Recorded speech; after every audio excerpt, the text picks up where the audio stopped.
Entrevue réalisée par Philippe Jeté auprès de Geneviève Larocque à son domicile à Saint-Norbert. On est aussi en compagnie de Monsieur Florent Cloutier, un enfant, son fils. Dans le cadre du projet pour la suite du geste, rassemblons-nous de la MRC de Dautré. Commencez par te demander ta date de naissance, Geneviève. Le 28 février 1989. Parfait. Toi, t'es né où? J'ai grandi à Sainte-Julienne. Je suis née à Montréal, mais j'ai grandi à Sainte-Julienne. Ouais. Puis toi, as-tu des frères et des sœurs dans ta famille? Oui. On était 3 sœurs, mais la plus jeune est décédée, fait que là, on est 2 sœurs. OK. Puis toi, c'est quoi ton rang dans la famille? Je suis la plus vieille. La plus vieille, parfait. Puis t'as-tu resté à d'autres endroits avant de t'établir ici à Saint-Norbert? J'ai habité quelques années à Montréal, le temps de mes études. Ouais. Ça a été Sainte-Julienne, Montréal, 5-6 ans, puis à Saint-Norbert après. T'as fait des études en quoi? En orthophonie. Ouais. Travailles-tu dans le domaine? Ouais. Je travaille dans la région de la Naudière, dans le nord de la Naudière, là, fait que Joliette, Dautré, Montcalm aussi, là, la Taouinie. Ah ouais? Parfait. Puis, as-tu d'autres métiers à ton actif ou t'en as un seul? Non, mon métier, c'est ça, ouais. Puis tes occupations en lien avec les traditions, tu me parlais que tu pratiquais plusieurs traditions. Ah, oui.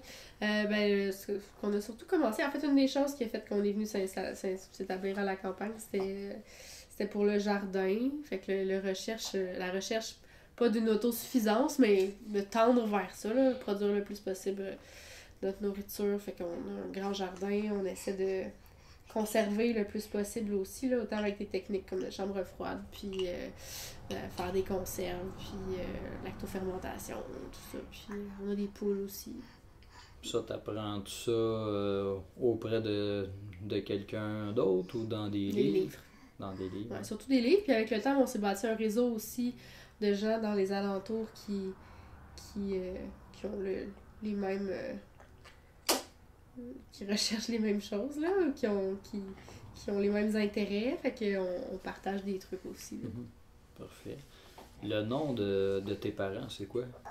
Robert Larocque et Chantal Beauchemin. Eux autres sont natifs de où?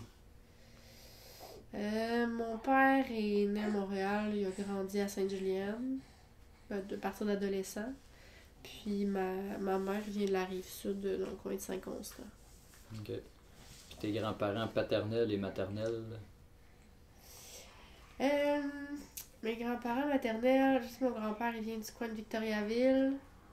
Je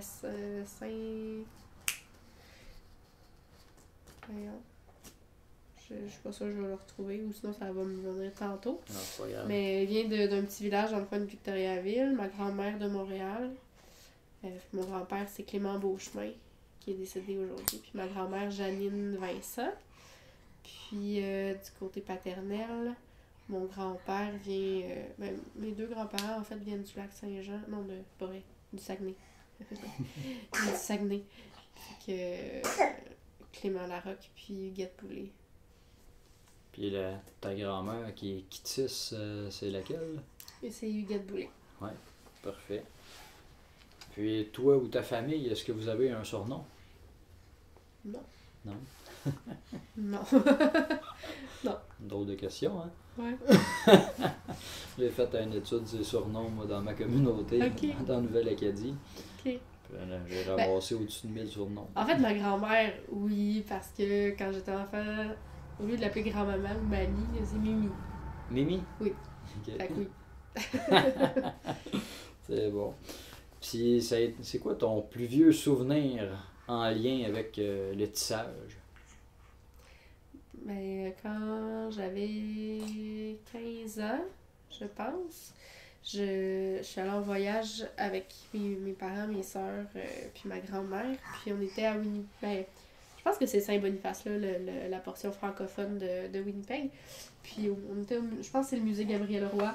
Puis il y avait un métier à tisser qui était exposé. Puis je trouvais ça vraiment fascinant. Mais dans ma tête, ça ça datait d'il y a 200 ans, puis c'était plus utilisé nulle part. Puis ma grand-mère avait dit, ben non, mais je sais tisser, moi, j'ai appris à faire ça. Puis j'étais vraiment, vraiment impressionnée, puis je trouvais ça super fascinant. Puis c'est ça, c'est mon premier souvenir. Puis c'est ça l'élément déclencheur qui t'a donné le goût d'apprendre? Ben non, je pense que ça aurait pu rester...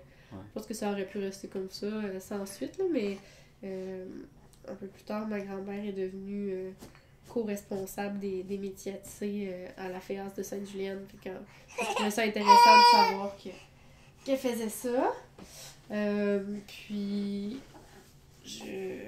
c'est là que je lui ai demandé de me montrer aussi. Puis un peu à la même époque, il y avait un métier qui était à sa famille qui s'est retrouvé à...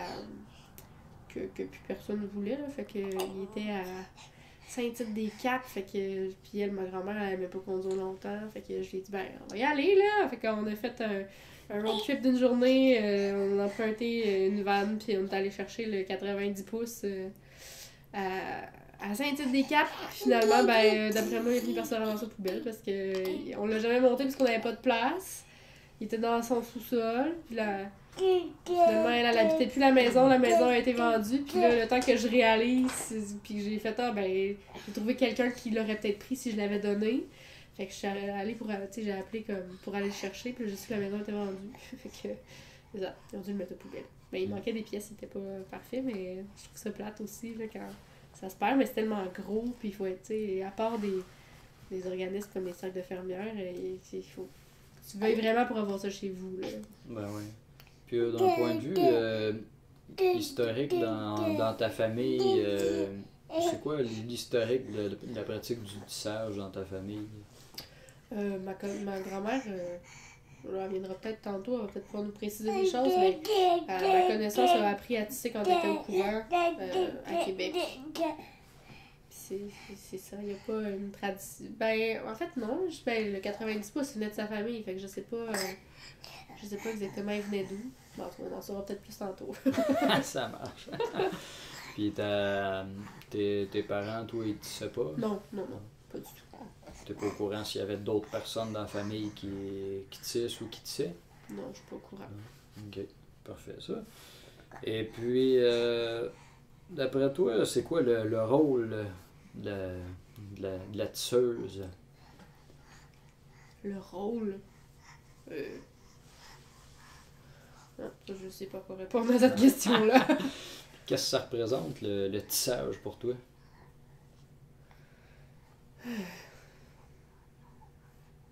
Ben, je trouvais ça... Bon, l'année passée, quand je suis venue m'installer ici, que là, je suis devenue membre du Cercle des fermières. En fait, je suis devenue membre parce que j'avais envie de tisser. Pour moi, c'était plus comme un passe-temps, en fait. Fait que j'ai tissé une nappe, là. Mais je trouvais ça peut-être un petit peu répétitif, dans le sens où puis pas super créatif, parce que dans des endroits comme les cercles des fermières, souvent on arrive, le métier est déjà monté. Fait que, bon, la créativité, c'est de choisir la couleur, là, puis après, on tisse. Fait que, on dirait que ça manquait de défis, ou ça manquait de processus créatif pour moi. Fait que, bon, j'ai fait une nappe, puis je me suis arrêtée là. Mais quand j'ai eu mon bébé, ben, j'ai commencé à le porter en écharpe de portage. Puis j'ai fini par tomber sur extrêmement au Québec, aux États-Unis et dans le monde, en fait, là, une communauté avec ses propres codes, ses propres règles, des communautés de portage, là, des gens qui portent puis qui sont des maniaques de portage, surtout en écharpe tissée. Puis aussi tout un monde d'écharpes tissées à la main. Fait que je suis tombée là-dessus. Puis là, ben, à un moment donné, je me suis dit, ben, je serais capable de m'en tisser une. Fait que c'est comme ça là, que j'ai commencé à en faire plus. Puis c'est comme ça aussi qu'est venu le désir d'apprendre tout le processus en entier. Parce que ce qui se transmet surtout du tissage, c'est une fois que le métier est monté, comment on lance la navette, puis comment on tisse l'étape finale, mais tout le avant, comment monter le métier, comment calculer combien de fils ça prend, comment choisir quel fil, puis ça, c'est rare que ça se transmet finalement. Là. Fait que j'ai appris ça parce que je voulais faire une écharpe de portage. Puis c'est qui t'a montré? J'ai demandé à ma grand-mère, puis elle m'a dit « Ah non, je me rappelle plus, là, je peux pas t'aider à faire ça. Je me rappelle plus comment faire. » Mais moi, je disais « Ben, je suis sûre que tu peux pas être pire que moi, là. C'est sûr que tu te rappelles des choses que moi, je sais pas. » Mais je pense que ça lui faisait peur un peu de se lancer là-dedans. Mais il y a quelqu'un, justement, sur un groupe Facebook qui tisse des écharpes de portage, qui m'a dit « Ben, elle est à Sainte-Marthe-sur-le-Lac. » Elle m'a dit, ben, si tu veux, viens à mon atelier. Puis parce que je voulais savoir comment choisir un métier aussi. Fait qu'elle dit, on jasera de ça. Je te parlerai un peu de comment je le monte. Elle dit, je peux pas te faire une démonstration, mais je peux t'expliquer comment moi je fais. Puis, fait que c'est ce que. Ben, j'ai amené ma grand-mère pour aller la voir. Fait que là, elle se rappelait de plein d'affaires, évidemment.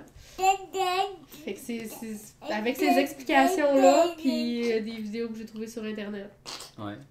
Ta grand-mère, est-ce qu'elle a pu t'aider dans le montage ou... Ben, elle habite à Saint-Jérôme maintenant, fait qu'on se voit pas si souvent. Mais ça donne qu'elle est là parce que je suis allée la chercher pour qu'elle passe la semaine ici. Elle avait bien hâte de voir d'ailleurs ce que... Hey! On n'entendra rien, Florent. On n'entendra rien sur l'enregistrement. Ouais, elle avait bien hâte de voir ce que j'avais fait, mais non, elle m'a pas aidé pour le montage. Ok. Puis comment t'as appris à tisser, toi? Ben, ça, quand elle était à la Féance à Sainte-Julienne, je lui ai demandé, à un moment donné, pendant mes vacances d'été, là, je suis allée passer une semaine, je lui ai dit, bon, je veux que tu me montres comment tisser. Puis, on est allé, j'ai fait une couverture de bébé, là. C'était comme un projet super simple, là, où j'ai juste appris, tu sais, le geste, finalement, là. La séquence de lancer la navette, changer les pédales, puis tout ça, là. Et j'ai fait une couverture de bébé avec elle au départ. C'est comme ça que j'ai appris. Ok. Et elle t'avait pas montré à monter le métier non. Pour ça. Là. Non. Puis dans le fond, c'est ça, ce qu'elle me disait, c'est qu'elle était pas si connaisseuse dans cette étape-là non plus. Elle aidait d'autres gens à le faire, mais elle, je l'avais pris en charge d'un bout à l'autre, ce processus-là. Mais ça l'intéresse, mais c'est ça. Elle avait peur de ne plus s'en rappeler et de ne pas savoir, mais finalement, je pense que toute seule devant un métier, elle aurait probablement eu un peu de misère, mais à deux, à réfléchir ou à entendre quelqu'un d'autre en parler, à s'en rappeler comment faire. Là. Ouais, ça stimule la mémoire. Ouais. C'est bon. Puis comment qu'elle s'est pris pour te le montrer? Elle avait-tu une technique particulière pour te le montrer? Ou? Non, puis ma grand-mère est très perfectionniste dans ce genre de choses. Fait que quand j'étais enfant, elle a essayé plusieurs fois de me montrer à tricoter parce que je lui demandais, mais elle me faisait tellement tout défaire tout le temps, ou sinon elle le défaisait sans me le dire, puis quand je revenais, ben, elle l'avait tout refaite, mais que c'était plus moi qui l'avais faite finalement. Parce que c'est ça, elle est trop perfectionniste, beaucoup plus perfectionniste que moi. Moi, j'apprends, puis à la limite, je suis complètement contente qu'il y ait des défauts parce que ça paraît que ça a été fait à la main, là. Fait que c'est ça. Fait que pour le tissage, on avait négocié qu'elle me faisait pas défaire si moi je voulais pas défaire. Fait que non, elle m'avait fait une démonstration, puis après, juste rester avec moi pendant que je le faisais, puis si j'avais des questions. Sinon, ben là, je pense sous silence aussi le rôle de. Quand j'ai fait ma nappe au Cercle des fermières, il y a Guylaine Coutu, qui est celle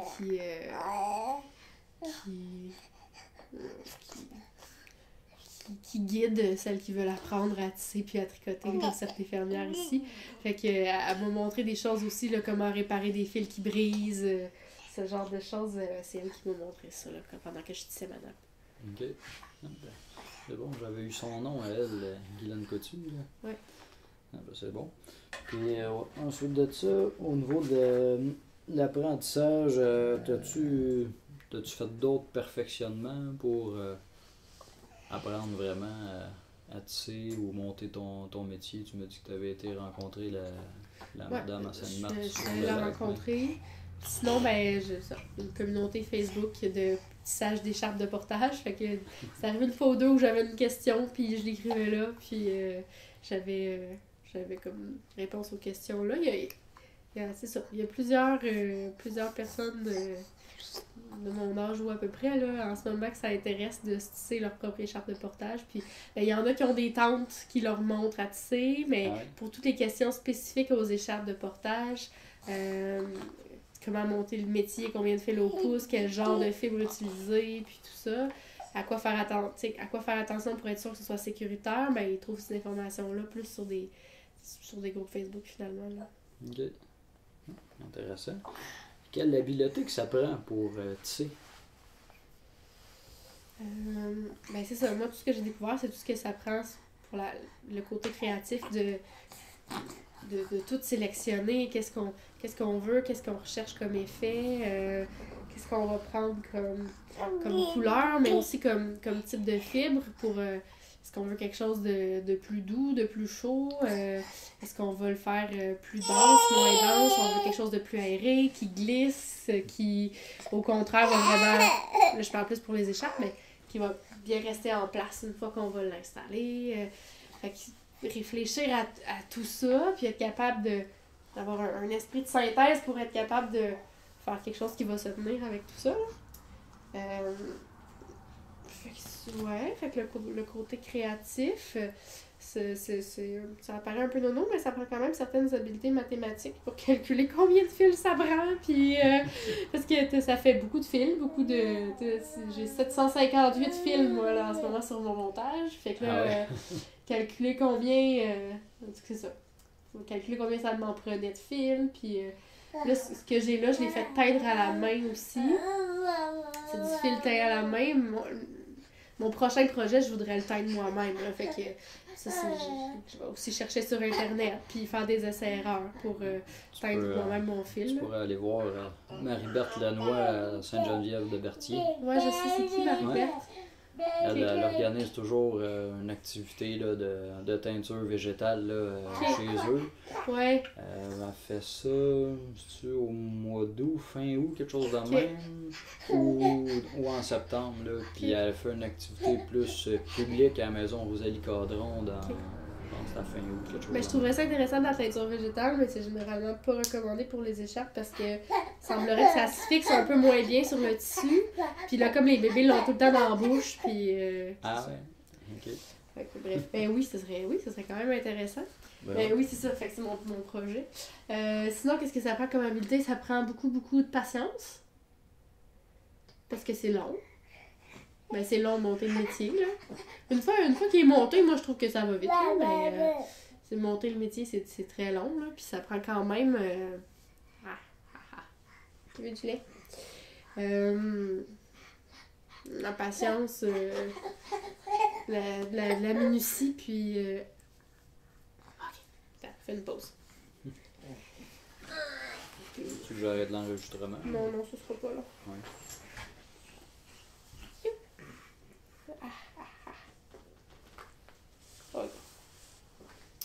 Ouais, la minutie, puis la concentration. Ouais. Puis qu'est-ce qui te motive dans le tissage, toi? Ben là, moi, c'est vraiment le côté créatif. C'est vraiment de...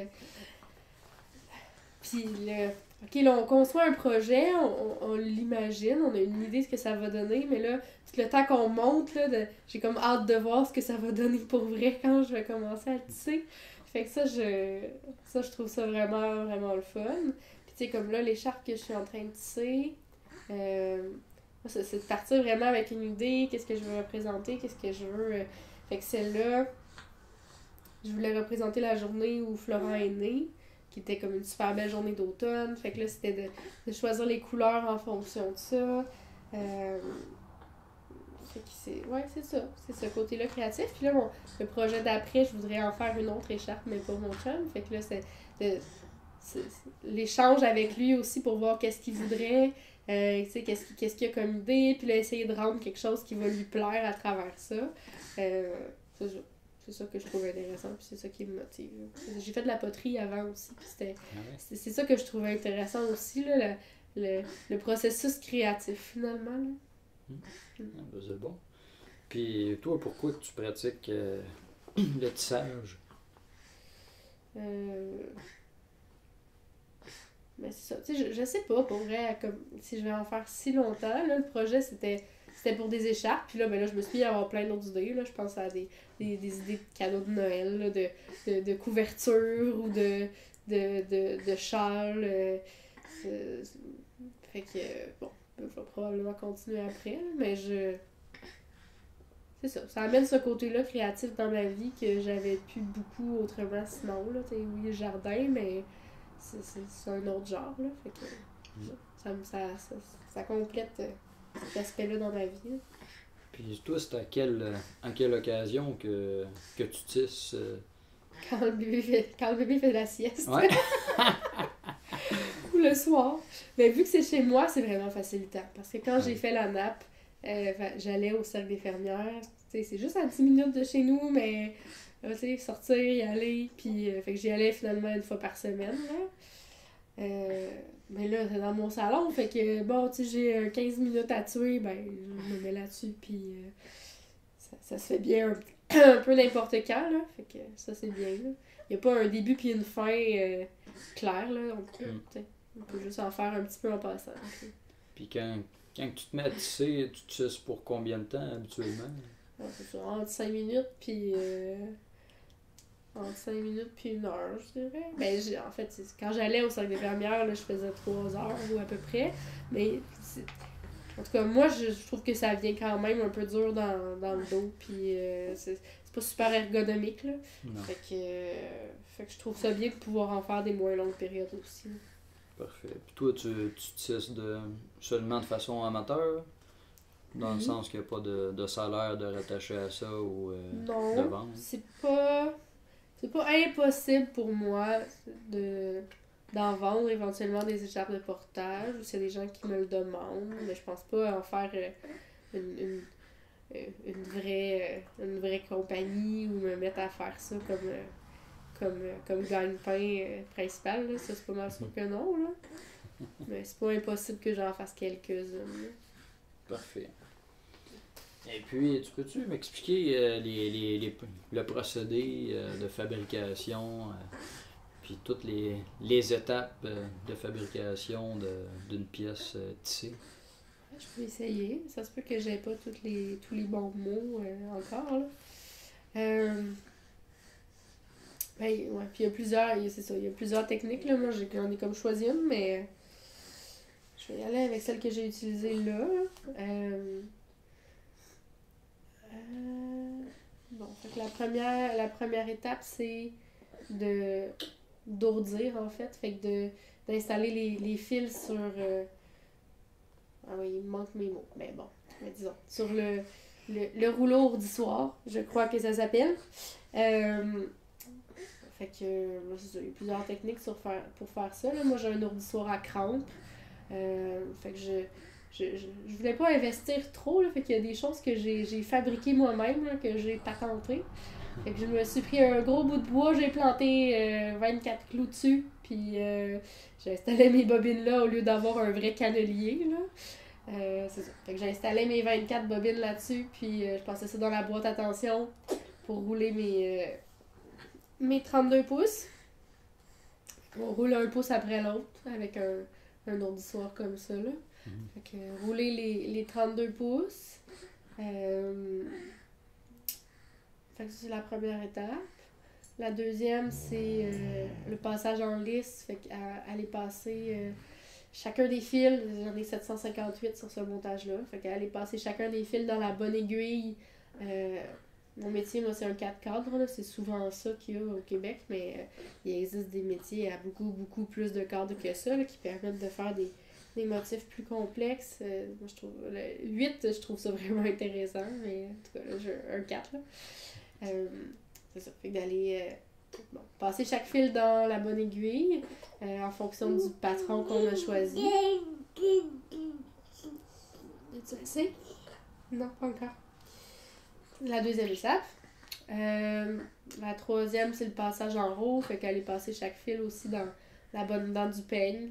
Du peigne du roux. Puis après d'aller les attacher sur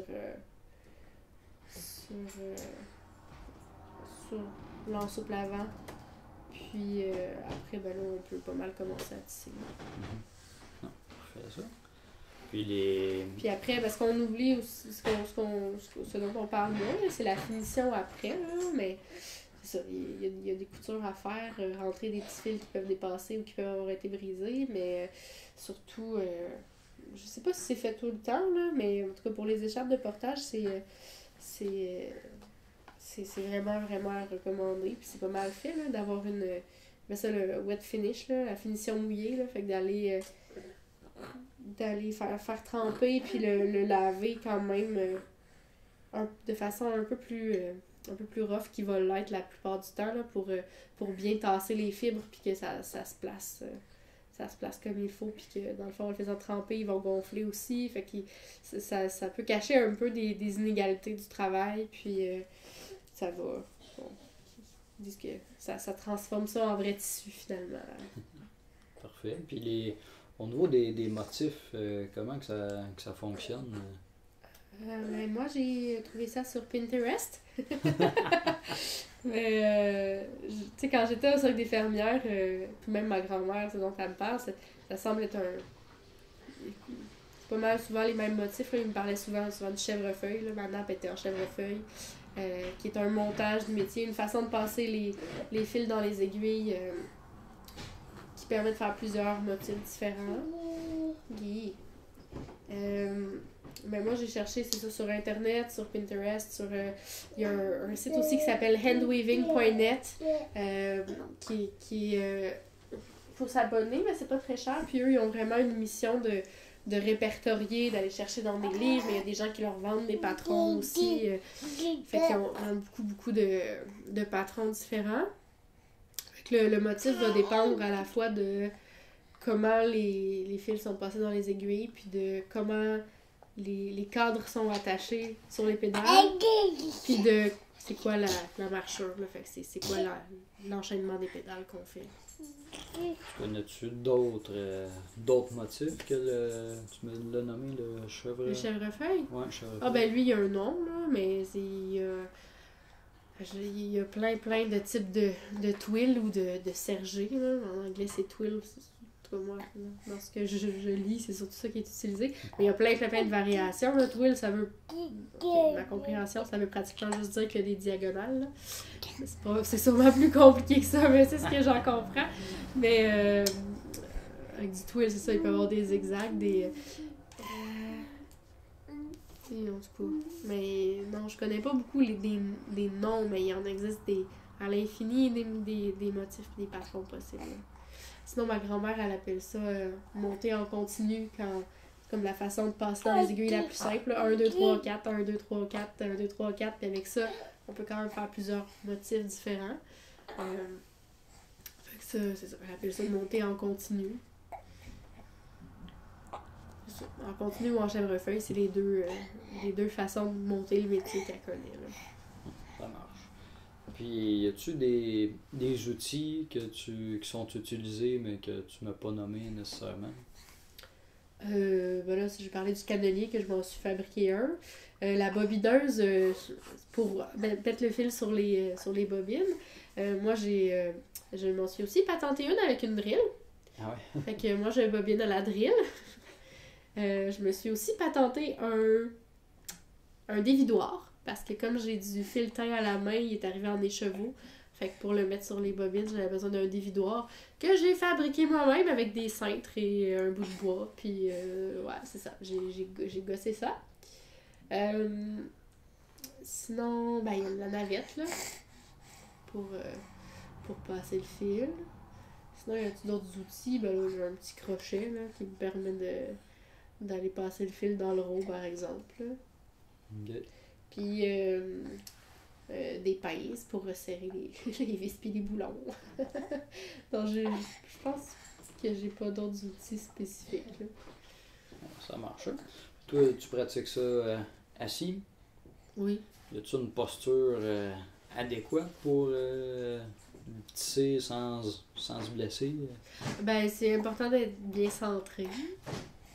Ça, la personne que je suis allée voir à Sainte-Marthe-sur-le-Lac, elle me l'a tellement répété, je pense qu'elle a assez blessée. Ouais. Que tout soit parfaitement centré, puis d'être assis bien centré, puis tout ça. Fait qu'on vient de s'adjoindre de Madame Huguette Blais, la grand-maman. Boulet, excusez-moi. La grand-maman de Geneviève. Qui est vous, votre date de naissance, c'est quoi? Le 20 du 4-44. Ouais, merveilleux. Et puis, on était rendu à parler de la description du produit. Premièrement, quel type de produit que vous faites au niveau du tissage? Et puis, c'est bon, on va commencer avec ça. Ben là, moi, en ce moment, j'ai fait une nappe l'année dernière, puis là, je fais une écharpe de portage. Fait qu'une écharpe de portage, c'est très long, mais ça a une largeur...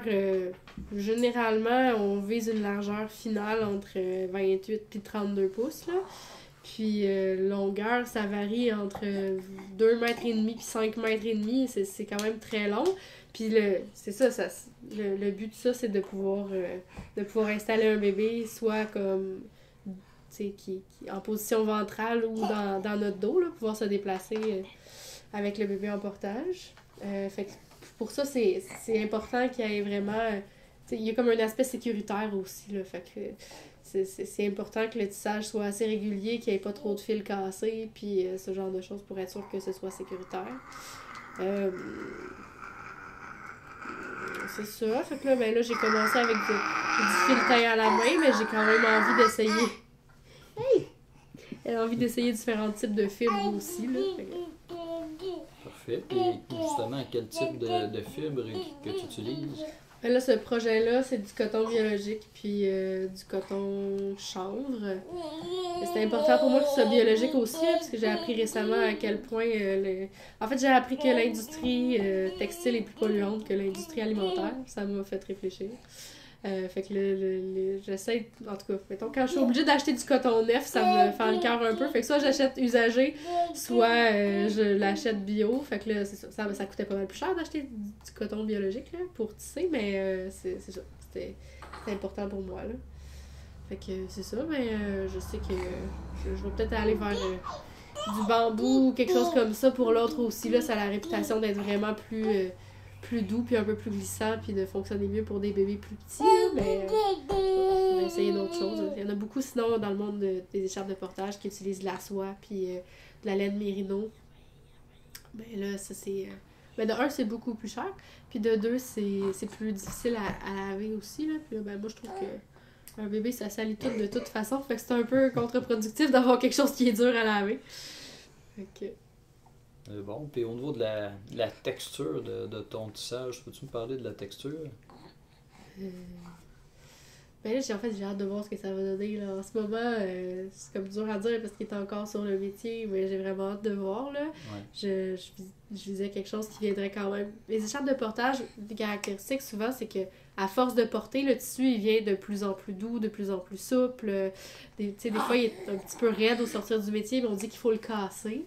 Fait que c'est ça. Avec ce que j'ai choisi, là, on m'a dit que le chanvre, c'est ça. C'est une des fibres qui était parfois un petit peu raide au début, mais qui venait vraiment, vraiment douce avec le portage. Fait que c'était ce que je visais d'avoir. Puis d'avoir quand même une certaine texture aussi, là, quand on touche, pour que le tissu soit pas trop glissant puis que ça tienne en place, là. Merveilleux. Puis au niveau des couleurs que tu choisis, comment tu choisis tes couleurs quand... Oui. Ben ce projet-là spécifique, là, moi, je voulais que ça représente la journée de la naissance de Flora, qui était une super, super belle journée d'automne, là, où il y avait beaucoup de lumière, gros soleil, le ciel bleu, les feuilles rouges dans les arbres. Fait que j'ai choisi de monter la chaîne. Fait que la partie qui est... mon coton biologique qui est monté sur le métier, c'est vraiment différent. Oh! C'est bien parti! C'est bien parti! Différents tons de bleu, de rouge, avec un tout petit peu de violet pour quand le soir est tombé, là. Puis sinon, j'ai choisi une trame... j'ai vraiment débouché. Une trame dans différents tons de jaune qui tire un petit peu sur le doré pour représenter les champs qui étaient vraiment dorés cette journée-là, mais aussi parce que j'ai travaillé dans les ruches sur l'heure du dîner, la journée qui est née. Parce qu'on a des ruches aussi, oui, j'avais oublié ça tantôt dans la description. C'est ça. On a travaillé dans nos ruches, fait que la cire d'abeille, on avait une chandelle en cire d'abeille aussi pendant la naissance. Il est né à domicile, pas dans la maison ici, mais chez ma mère, parce que ma mère habitait plus proche des services sages-femmes. Fait que voilà, on avait une chandelle en cire d'abeille aussi, puis pour comme la lumière là, qui était super belle cette journée-là. Fait que j'essaie d'avoir un sens symbolique où que les couleurs représentent quelque chose aussi. Là. Fait que, ce projet-là, c'est ça. Et puis, au niveau de la création puis de l'innovation, est-ce que tu crées quelque chose de particulier? Est-ce que tu innoves dans ta pratique ou... Ouais, mais là, en ce moment, j'ai pris des patrons qui existaient déjà, mais j'ai trouvé un logiciel sur Internet qui permet de créer des patrons aussi, puis de voir un peu ce que ça va donner, puis fait que je vais peut-être m'amuser à modifier des patrons qui existent déjà ou en créer, ça, je trouverais ça le fun. Sinon,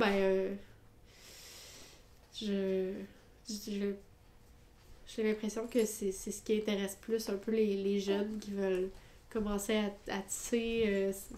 C'est ça aussi, là, c'est de trouver des nouvelles choses à faire autres que les traditionnels linges à vaisselle. C'est super intéressant pour commencer, pour apprendre, mais après, OK, tu sais, qu'est-ce qu'on a vraiment envie de faire puis d'utiliser avec ça, puis des produits, tant qu'à les avoir tissés à la main, qui seront peut-être un petit peu plus haut de gamme aussi, là. Fait que c'est ça. Parfait. Puis vous, Madame Huguette, quel type de produit que vous avez tissé dans votre vie? Dieu. Quand j'ai appris, j'avais tissé une jupe, puis une espèce de châle pour aller avec. Puis après ça, j'étais des années sans tisser, là. Puis quand j'ai repris, en 2000, quand j'ai fait partie de la FEAS, les années de 2007, je pense, 2006-2007. Là, j'ai tissé plein d'affaires, là, des linges à vaisselle, des nappes, des napperons. On a fait des sacs aussi. On a tissé pas mal d'affaires. Ouais. Couverture. Des couvertures. T'en as fait une couple des couvertures, tu nous en as toutes données? Ouais. T'en as fait beaucoup? Ouais, des couvertures de bébé. Mais une couverture de bébé, je n'ai fait rien qu'une avec toi, je pense. Ouais. Je faisais plutôt des grandes couvertures là, sur le 90 pouces. Là. Pour le lit? Ouais. Puis, mais c'est drôle parce que les 90 pouces, ils étaient tout le temps plus longs que prévu parce que c'est tout Manon puis Nancy qui les ont eu. Moi, celle que j'ai eue, elle était faite sur le 60, je pense. Oui. Oui, Ouais, parce que c'est tu ça. avais un petit lit dans le temps, Ouais. une place. Oui. Et au niveau des films que vous utilisez, vous, c'est Nous autres, c'était du lin ou du coton. laine, coton? Oui. Mais quand on a fait nos sacs, on utilisait de la pellicule des cassettes. Eh ben, Ouais. On faisait. Ah ouais. Ouais. Des cassettes Les- audio ou VHS? Les cassettes VHS. Ok. Fait on défaisait les bandes, puis on tissait avec ça. On montait en coton, puis on tissait avec la fibre. c'est drôle ça. Ouais. Bon, on avait toujours notre fil de liaison, là. Mais on tissait avec la pellicule. Mais ça, moi, j'en ai... Je m'en suis pas gardé, là, le sac de viande. C'est qui fait ça? C'est Suzanne. Ah. Fait que c'est ça. Nous autres, fait... Mais moi, ça vient de mes tantes, là, qui m'ont... je sais pas pourquoi, j'aimais ça les voir travailler quand ils étaient... Mon Dieu, j'étais jeune dans le temps, là. Pas quel âge j'avais, mais quand on allait dans Charlevoix, là. Vous, c'est quoi votre plus vieux souvenir en lien avec le tissage? Ben, c'est quand j'allais voir mes tantes, là, je sais pas quel âge j'avais peut-être 7-8 ans, peut-être moins. J'ai aucune idée. Quand on allait dans Charlevoix avec mes parents, puis mes tantes, ils travaillaient au-dessus d'une espèce d'entrepôt, c'était une grande pièce, là. Puis je sais pas combien il y avait de métiers dans ça, là. Mais ils travaillaient pour des Anglais, ça je me souviens, là. Puis ça me fascinait de les voir travailler là-dessus. Ils faisaient même leur teinture. Je les voyais tremper leur laine là, dans la teinture, puis ils faisaient tout. Il y avait le rouet, puis ils gardaient, ils faisaient tout. Là. Ah, moi, il y a ça, ça m'intéresserait aussi éventuellement d'apprendre comment tout préparer les fibres. Tu sais, ramasser la laine de mouton, ça a l'air que ça ils la jettent au Québec, ils savent pas quoi faire avec. Puis partir du départ, mais ça doit prendre l'infini, là, faire ça pour tisser après. Là. Mais eux autres, ils faisaient ça en grosse quantité. Puis il y avait 3 de mes tantes qui faisaient ça. Puis il y avait d'autres femmes aussi avec eux autres. Là. Fait que, je me rappelle les grosses cuves dans lesquelles ils trempaient la laine là, pour la. Puis il y avait des ourdissoirs, puis il y avait tout ce qu'il fallait, là, tu sais. Fait qu'ils faisaient tout sur place. Qu'est-ce qu'ils faisaient comme produit, eux autres? Oh mon Dieu, je me rappelle certains couvre-lits qu'ils faisaient avec des gros. Je m'en souviens d'un en particulier parce qu'il y a une de mes tantes, quand elle s'en était fait un, là. Il était blanc, c'était de la. Dans le temps, il appelait ça de la chenille. Je sais pas aujourd'hui si ça existe encore, là. Et puis, il y avait des gros boutons de couleur, là, rose, puis blanc, puis bleu. C'était tellement beau à voir. Je pense que c'est là que ça a parti de mon envie de tisser, là.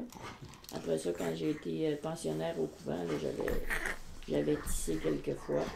Puis c'est ça. Après, ben là, j'étais longtemps. Quand j'étais au couvent, j'avais... Quel âge que j'avais quand je suis allée au couvent? 14 ans. 14 ans, quand je suis allée au couvent, puis que j'ai retissé, que j'ai tissé, parce qu'à la période où je voyais mes tantes, là, je tissais pas, là. Puis j'ai recommencé à tisser en 2006-2007, quelque chose comme ça. Ouais. Fait que j'avais 15 ans la première fois. Parce que quand je suis allée au couvent la première année, j'avais pas tissé. Reste là-bas. C'est à 15 ans que j'ai retissé. Après ça, ben, c'est en 2005. Non, pas 2005, 6 ou 7, là, je ne sais plus exactement. Puis vous avez vraiment appris au couvent? C'est eux autres qui vous ont montré la base? Puis... Oui. Mais ils ne nous montraient pas comment les monter, là. D'autres, on faisait juste tisser. Mais quand je suis allée à la FEAS, là, on m'a demandé d'assister la personne qui faisait les métiers parce que son assistante s'en allait. Puis, elle devait me montrer comment monter les métiers parce qu'elle prévoyait aussi... vu qu'elle avait un certain âge, puis elle était presque aveugle, elle prévoyait de lâcher elle aussi. Elle était supposée de me montrer comment faire. Finalement, elle est partie. Puis là, on m'a dit, tu prends sa place. Ben non, là, je connais rien là-dedans. Puis, il y a une des personnes qui était là, qui s'était occupée des métiers avant, puis elle m'a dit, je vais te montrer.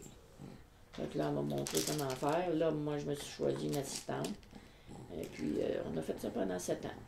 Ah Au bout de 7 ans, là, j'étais comme saturée. C'est parce que quand tu fais des choses de même pour les autres, que tu n'es jamais satisfait, là, regarde. Je dis, OK. Moi, je trouve que ça manque de montrer tout le processus aux gens qui veulent tisser. Oui.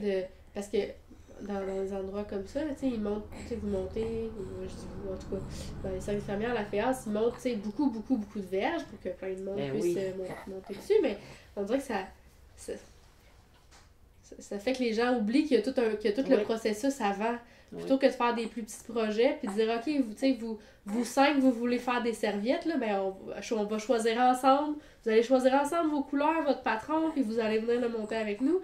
Mais, il y en a qui ont peut-être pas venir le monter. Non, c'est ça, mais faut que les gens veulent, là. Faut pas les forcer, mais je trouve que ça manque, là. Ben oui, nous autres, on leur a toujours offert. Puis il y en a plusieurs qui sont venus puis qui ont après les monter. Ouais. Mais sauf qu'ils ne voulaient pas le faire. Quand on les appelait pour venir nous aider, parce que nous autres, on n'avait pas juste 2, là. Ouais. Fait que là, on les appelait, on leur demandait de venir nous aider, puis il n'y avait jamais le temps. Et ils disaient, on a une autre vie en dehors de la FEAS. Mais nous aussi, on avait une autre vie en dehors de la FEAS. Il faudrait que ça fasse partie de... Tu sais, là, les gens, ils s'attendent à ce que le métier soit déjà monté quand ils viennent tisser. Ça prendrait un changement de culture pour que finalement, le tissage, ce soit pas juste la dernière étape de tisser, ben l'avant-dernière, mettons, de tisser, que ce soit le processus en entier. Oui, c'est ça. Mais, tu sais, il faut que le monde y veuille, là. Mais comme nous autres, tu sais, on a commencé à instaurer des mesures qui n'avaient pas existé avant. Ça n'a pas fait leur affaire. Ouais. Mais, regarde, quand tu veux du changement, il faut que tu le fasses, tu sais. Fait que nous autres, à un moment donné, on s'est dit, la FEAS est fermée l'été. Nous deux, on travaille l'été. Puis, souvent, ma copine Ginette, fallait qu'elle appelle les femmes à tour de rôle pour qu'ils viennent tisser, puis ils venaient pas parce qu'ils étaient trop occupés, tu sais. Ah, c'est l'été, je peux pas. Fait que l'été, le deuxième été qu'on était là, on a décidé, on a dit à la présidente de la FEAS, on est fermé. Les madames n'étaient pas contentes, mais regarde. On a dit, il y a rien que nous deux qui travaillent l'été, puis souvent, on essaie d'avoir du monde pour tisser. Vous dites que vous voulez tisser l'été, mais on n'est pas capable d'avoir du monde. Ça fait qu'on ferme. Finalement, après ça, ils n'ont plus rien dit, là. Puis ils disaient que c'était normal, tu sais, que... Le monde bisonne autour de la maison, les vacances. Ben, c'est ça. Ça va en camping, puis ces affaires-là, là, tu sais. Ça fait qu'on essayait de les appeler. Ben, ils nous disaient, bon, ben, là, je m'en vais chez ma fille, tu sais, d'affaires de même, là. Fait que, c'est ça. Donc, on a fermé l'été.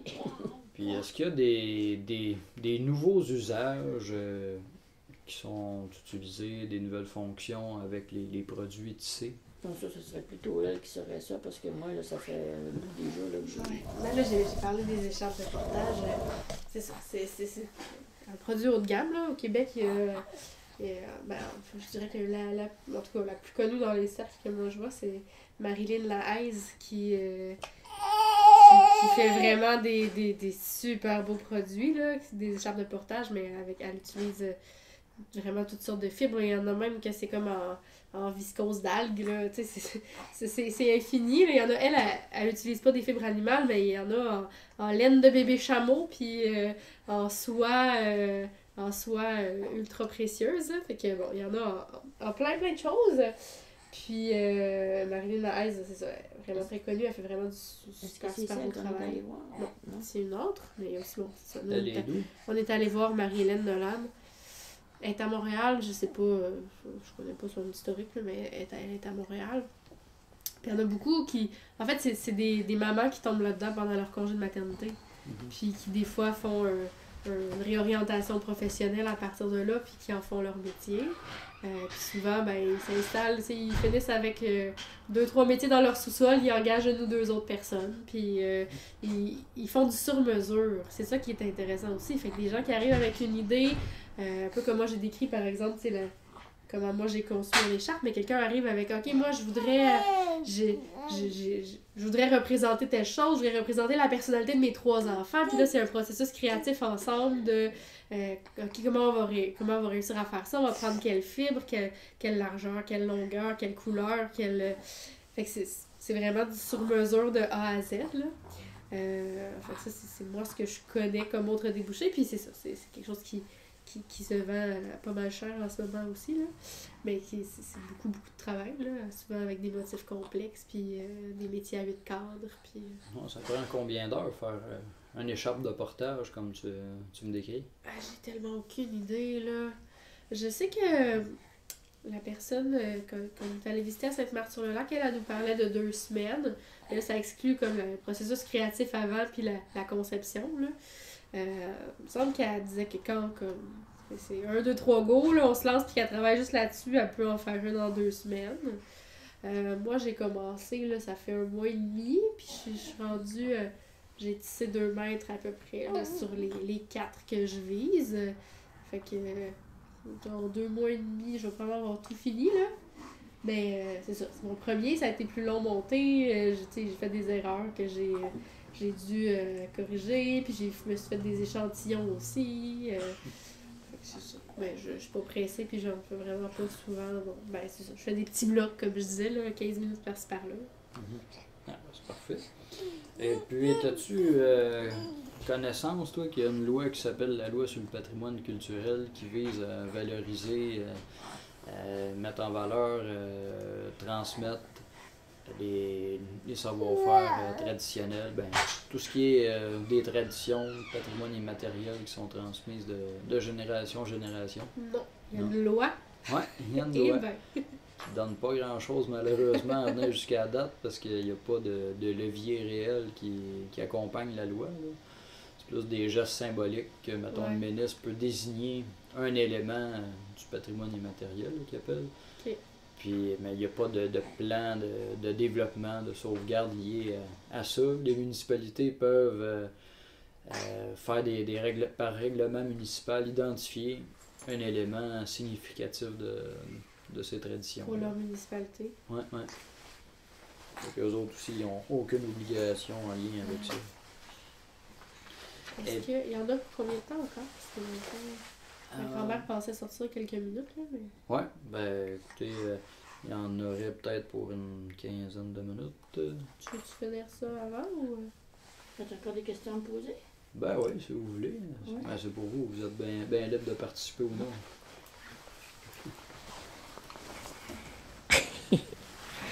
Puis, vous, quand vous avez montré à votre petite fille comment que vous êtes pris pour lui C'est montrer ça? qu'elle était venue faire un tour à la FEAS parce qu'elle m'entendait parler de tissage, puis elle a dit j'aimerais ça.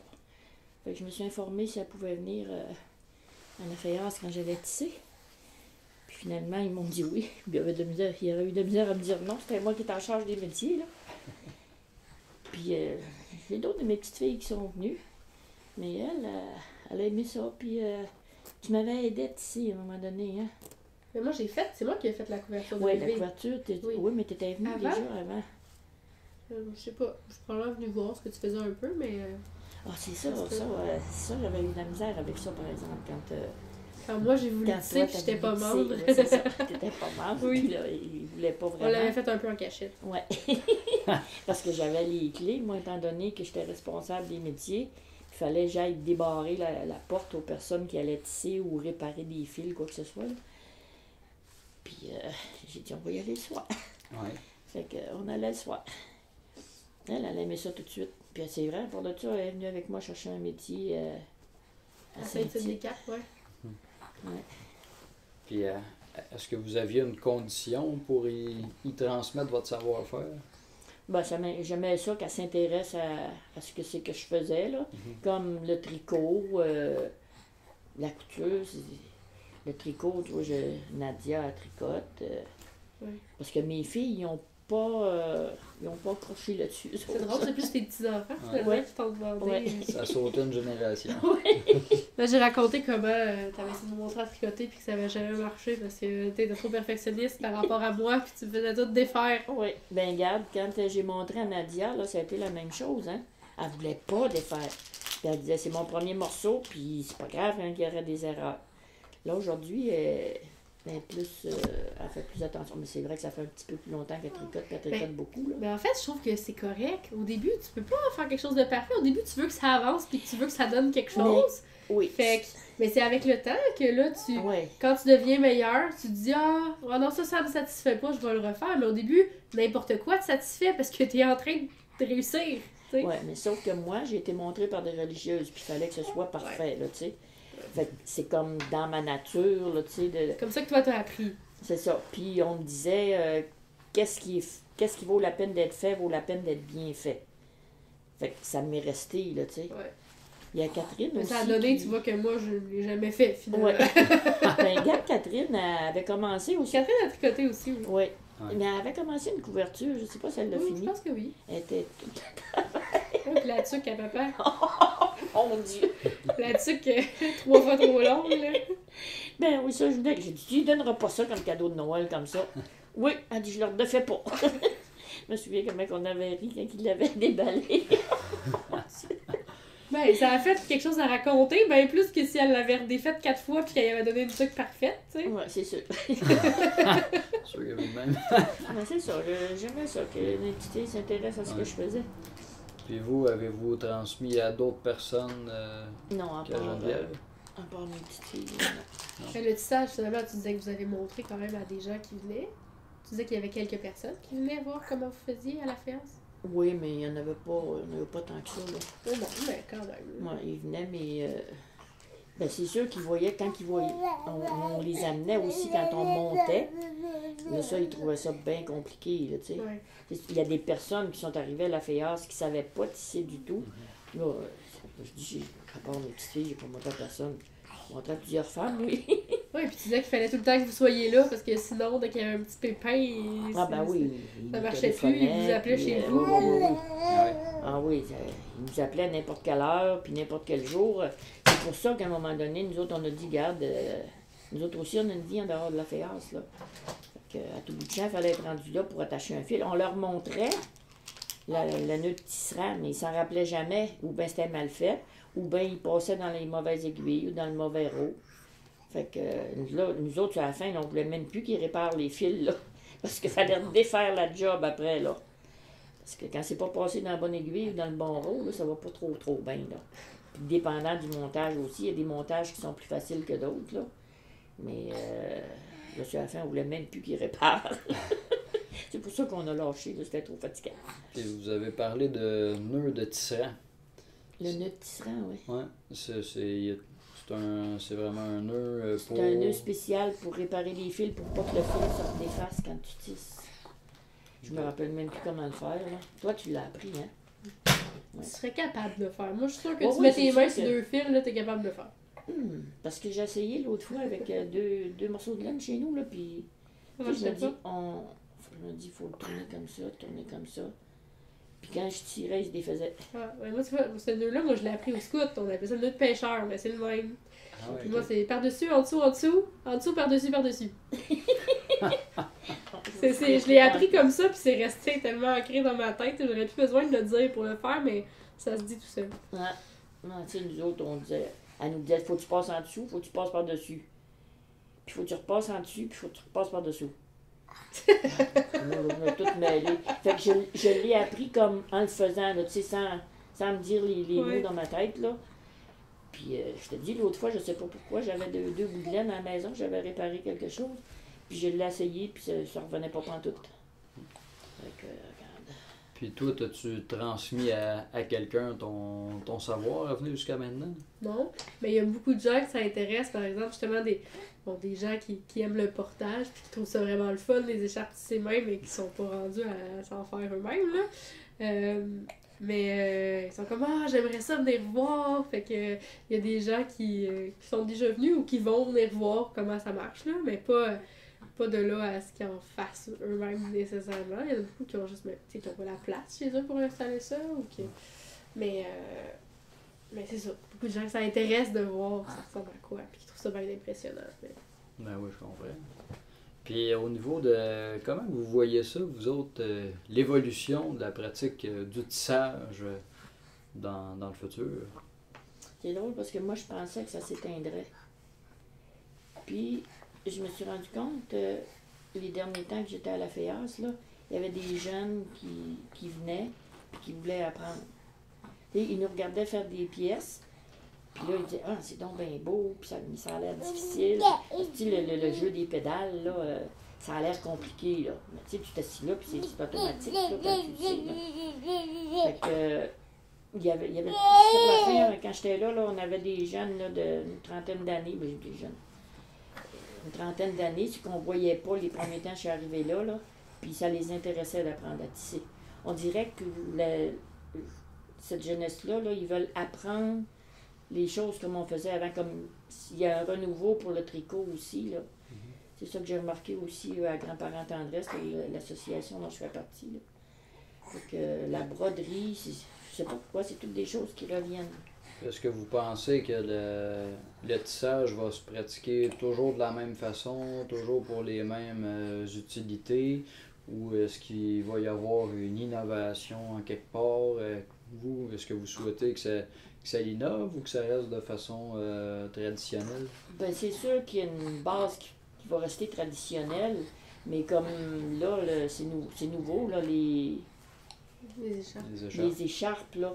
Fait qu'il y a sûrement des choses nouvelles avec la nouvelle génération qui vont se faire, là, qui vont découvrir que nous autres, on n'a même pas cherché, parce que nous autres, on faisait ce qu'on avait appris, là. Mais les jeunes, ils ont plutôt envie d'aller plus loin, puis de chercher plus loin, puis des nouvelles choses, là, puis avec des nouvelles fibres, ce que nous autres, on pensait pas, là. Fait que c'est sûrement que nous autres, ils vont trouver des nouvelles affaires, là, cette Oh. génération-là. Vous pensez que dans 20 ans, le tissage, ça pourrait ressembler à quoi? Oh, j'ai aucune idée. Moi, là, regarde, j'ai de la misère à me projeter dans l'avenir. je me projette dans la journée de demain, puis regarde, c'est assez. Ouais. Je me suis déjà assez projeté loin avant, là. À cette heure, c'est une journée à la fois. Ça marche. Moi, j'espère que ça va sortir de l'art domestique, là. Ça, c'est mon côté féministe, là. Je suis comme, on peut-tu sortir de ça à un moment donné, là? Puis, c'est ça. Toi, t'aimerais que ça aille vers où? Ben, vers un, c'est ça. Moi, j'aimerais que ce soit le côté créateur qui soit mis de l'avant. Le côté artistique, que ça devienne vraiment, tu sais, que les gens puissent voir ça comme des œuvres d'art. Même si ça n'a pas besoin toujours d'être une œuvre d'art, mais que c'est ça, qu'on puisse s'ouvrir sur une plus grande variété de produits, là, que c'est ça, sortir des linges à vaisselle puis des nappes, là. Mais ça veut pas dire de pas en faire, pour moi. Ça veut pas dire de pas en faire, ça veut dire d'avoir beaucoup plus d'options. Puis si on choisit de faire ça, c'est pas parce que c'est ça qui se fait, c'est parce que c'est vraiment ça qu'on a envie de faire. Regarde, moi, quand j'ai appris là, à l'âge de 15 ans, là, ouais. on faisait oui, des des jupes. J'ai jamais vu personne faire ça récemment. Ben oui, tu te fais une pièce carrée. Ben oui. Tu te fais une petite bande. C'est une super bonne idée. Tu plisses ta jupe, tu poses ta bande. Fait que c'est des. Tu sais, c'est vieux, là, ça. Moi, j'avais jamais entendu parler de ça non plus, là. Ouais. Mais j'ai jamais connu ou entendu dire que ça se faisait après, là. Oui. Mais comme nous autres, tu vois, les sacs là, qu'on a fait, les sacs pour le magasinage, là, c'est des choses qui s'étaient pas faites non plus, là, ça. Là. Fait que c'est sûr que ça va aller vers une certaine évolution, là. Oui. Excusez. Moi, j'ai l'impression que, tu sais, ce qui est à transmettre, puis ce qui va rester la base, c'est le geste, c'est le comment monter le métier, puis tout ça, ça va pas tellement changer. Tu peux rester, tu peux avoir une plus grande variété dans les motifs que tu vas utiliser, mais reste que faut quand même que tu ourdisses, puis que tu sais, fait que ça va rester traditionnel. Ça va rester, ça va se transmettre, mais après, c'est ça, j'ai envie que ça vienne vraiment créateur, varié, puis que... Quel type de produit que tu aimerais créer dans le futur? Ah ben là, j'ai pas vraiment d'idée, là. C'est ça, je suis sur mon écharpe. Mais j'aime beaucoup l'idée de la jupe. J'aime vraiment ça. Puis là, c'est ça. J'en fais des idées de Noël de châle ou de foulard, là. On avait fait des foulards aussi. Parce que je trouve ça, tu sais, je trouve ça le fun. C'est comme quelque chose qui fait du bien, un foulard, tu sais. C'est comme réconfortant aussi. Puis...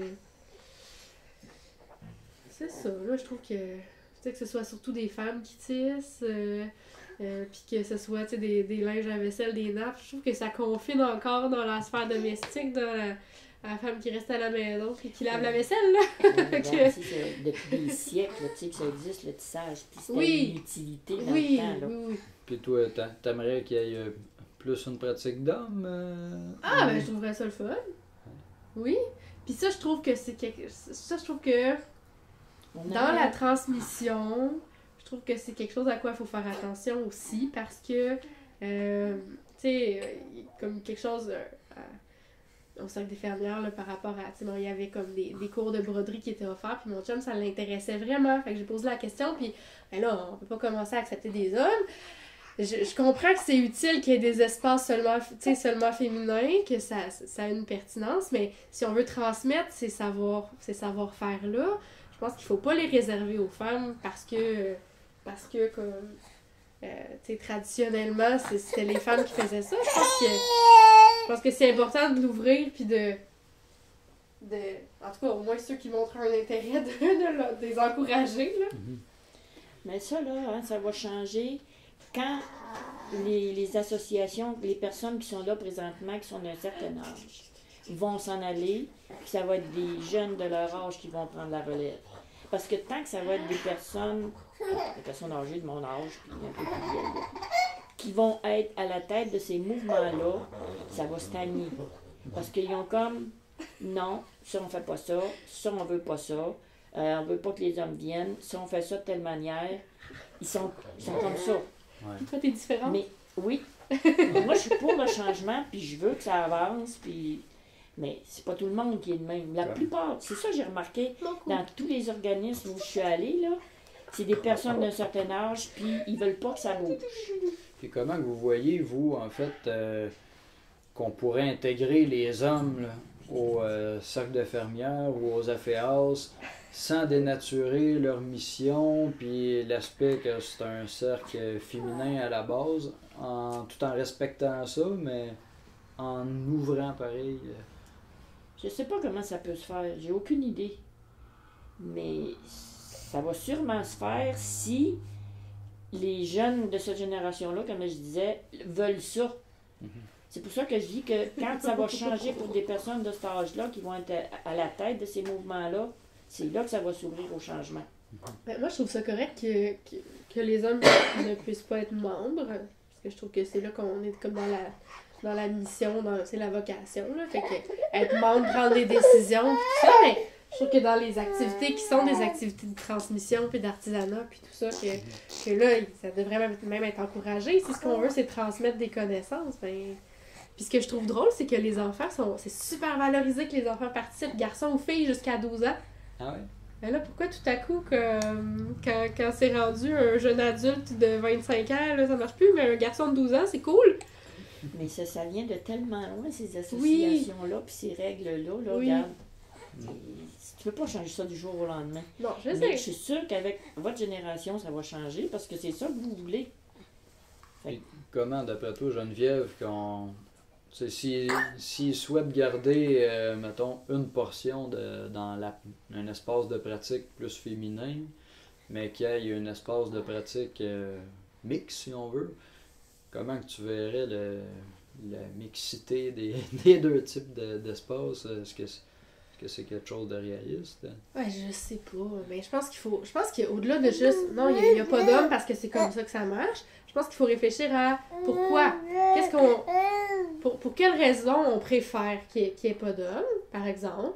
Fait que si on dit non, ok, on veut pas que ce soit des hommes qui viennent prendre les décisions à notre place quand on gère notre cercle de fermières, mettons. Là. C'est beaucoup, ça. Oui, c'est ça. Fait que non, on a peur. On veut pas qu'il y ait d'hommes parce qu'on a peur qu'ils prennent plus de place dans nos réunions, que ce soit eux qui décident, qu'ils nous tassent du poste de présidente ou ce genre de choses. C'est sûr. OK, ben dans ce cas-là, on choisit que les hommes ne puissent pas être membres, mais on sait pourquoi. C'est pas juste parce que ça a tout le temps été de même. C'est ça. On a décidé en commun que on veut pas que les hommes soient membres pour telle raison.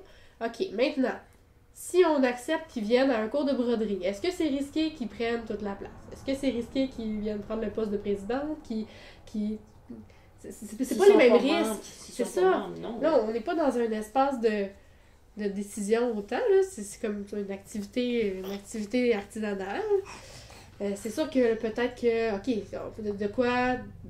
de quoi on a peur, pourquoi on préfère être juste entre femmes, peut-être parce que c'est plus facile de jaser de certains sujets. OK, bon, ben là, peut-être qu'on choisirait de faire certaines activités mixtes puis certaines non mixtes pour que celles qui se sentent plus à l'aise de jaser quand il n'y a pas d'hommes, viennent à ces activités-là puis qu'il y en a une autre. Mais moi, ce que je trouve important, c'est pas qu'il y ait à tout prix que les hommes soient acceptés, mais qu'on sache pourquoi, puis que ce soit réfléchi, puis que ce soit une décision prise en commun, pas juste par habitude. C'est ça. Là, la réponse, quand tu demandes ça, ben c'est parce que c'est comme ça. C'est ça. Mais pour vrai, moi, un set, par exemple, ou une AFEAS qui ouvrirait vraiment la discussion, qui laisserait tout le monde s'exprimer, puis qui ferait un vote, puis qui choisirait quelque chose, ben peu importe la décision, je suis super à l'aise avec ça. Ce qui me pose problème, c'est que ce soit juste par habitude. Sauf que la décision, il faut qu'elle vienne du provincial. Oui, mais ça, c'est autre chose, là. Ben, c'est ça. Mais pas pour accepter les- quelqu'un à un cours de broderie. Là, on parle de pour Non. devenir membre. Là. Ouais. Mais pour accepter des gens à un cours de broderie, ça, pas besoin du provincial. Là. Non, mais la décision d'accepter des hommes dans ces mouvements-là, il faut que ça vienne du Oui, provincial. oui, ça prend une discussion beaucoup plus large. Puis là, Oui, parce c'est que un autre même niveau, si là. les petites AFEAS ou cercles de fermières, quoi que ce soit, là, discutent dans leur petit village de faire Oui. ça, puis que ça se sait, ben là, ça va aller au régional, après ça va aller au Oui. provincial. là, tu sais. Puis, selon vous, est-ce que les AFEAS et les cercles de fermières, c'est un des bons véhicules pour transmettre le tissage? Oui. Ouais, pourquoi? Moi, je trouve, là, parce que c'est des personnes qui connaissent ça, là, tu sais. Fait que, ils mettront pas des personnes qui connaissent pas ça puis qui sont pas capables de le transmettre, là. Fait que moi, je trouve que c'est des bons véhicules pour transmettre ces choses-là. Mais c'est facile d'avoir accès. Non, c'est pas vrai, je dis ça. Il y a l'accès au métier ATC. Ici, à Saint-Norbert, c'est accès facile. Ils sont presque jamais utilisés. Mais comme à Sainte-Julienne, t'attendais longtemps, Titi, Oui. puis bon, fait que ça, c'est un autre problème. Mais moi, je trouve que c'est un super bonne façon d'apprendre au début. Mais je trouve malheureusement que c'est difficile d'aller justement chercher une variété de projets, puis quelque chose de très créatif. Puis, tu sais, comme là, moi, mon métier, il est monté avec plein de couleurs, du rouge, du bleu, Mais souvent, c'est soit monté tout en blanc ou quelque chose qui est décidé d'avance, puis tu vas pas, toi, choisir ton projet de A à Z, comment tu veux le faire. T'as rarement l'opportunité de faire ça dans ce genre d'organisation-là. Fait que, je trouverais ça intéressant que ça change, mais... Nous autres, on consultait nos membres là, pour savoir qu'est-ce qu'ils voulaient. Puis sur la fin, là, nos linges à vaisselle, ils étaient assez colorés. Parce que, tu sais, on a souvent des restes de bobines. Là, fait qu'on utilisait nos restes de bobines pour faire le montage. Oui, c'est coloré, mais...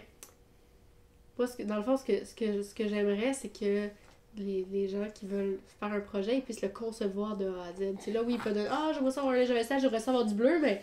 Dans tu vas pas le prévoir comme d'un ça, talent. ils peuvent pas faire ça. En équipe. Si on se dit, OK, c'est qui veut faire des linges à vaisselle? Bon, vous êtes vous 5, là. Bon, ben, OK, on se rencontre. Tu peux pas monter un métier juste pour 5 personnes dans une association comme ça, là. Ben, ça dépend. Pourquoi? Pourquoi pas? Ben non, parce que tu mobilises un métier pour juste 5 personnes. Ben oui, le temps que ce soit fini, après, t'en refais un autre. Oui, mais la personne qui est responsable de monter le métier trouve pas ça drôle. Mais non, mais c'est pour ça qu'il faut que les gens viennent le monter, que c'est pas la personne qui monte qui le fasse. Oui, mais... Je le révolutionne, là. Ouais. Il va falloir que tu travailles fort pour un... non, mais c'est pour ça que j'ai un peu lâché prise puis que j'ai acheté le mien, tu sais. Oui, parce que ça, c'est pas près d'arriver, là, parce que, écoute, quand on montait le 90 Mais en fait, là, tu dis c'est pas près d'arriver. Il y a beaucoup de gens que je vois sur mes groupes Facebook qui ont voulu tisser des écharpes de portage puis que ça n'a pas fonctionné quand ils ont voulu aller à la FEAS ou au cercle de fermières.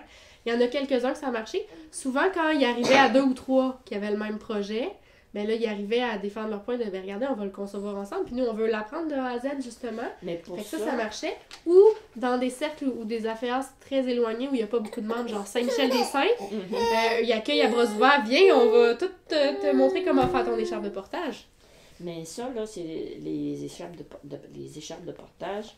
Faut que tu montes, mettons, si tu montes pour 5 ou 6 personnes, faut que tu montes quand même pas mal de fils, là. Ben, mais ça... Oui. Fait que ça, c'est plus facile à ce moment-là quand c'est des grosses pièces, là. Oui, donc, OK, mettons 5 couvertures au lieu de 5 linges à vaisselle. Oui, 5 couvertures, ça peut se faire. Puis comment tu vois ça, toi? Parce que c'est quand même un long processus. Puis si vous êtes 5, est-ce que vous tissez de façon collective votre écharpe ou votre foulard? Ben là, ça à voir, là, je pense que ça se discute aussi. Moi, j'aurais vu comme... j'aurais imaginé la conception en commun, le montage en commun, puis après, chacun son tour tisse son écharpe, là, mais... Parce que c'est un coup que c'est sur le métier, là, t'es un bout à attendre, d'accord?